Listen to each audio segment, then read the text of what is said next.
شروع اللہ کا نام لے کر جو بڑا مہربان نہایت رحم والا ہے۔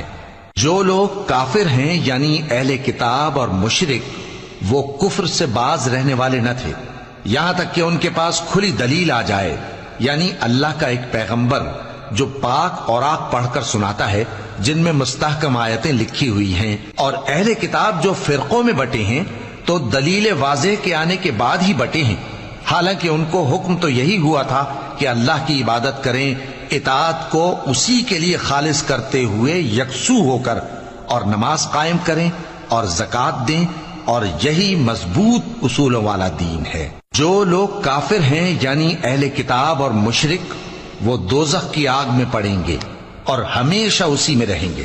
یہ لوگ سب مخلوق سے زیادہ برے ہیں۔ بے شک جو لوگ ایمان لائے اور نیک عمل کرتے رہے وہ تمام خلقت سے بہتر ہیں۔ ان کا صلہ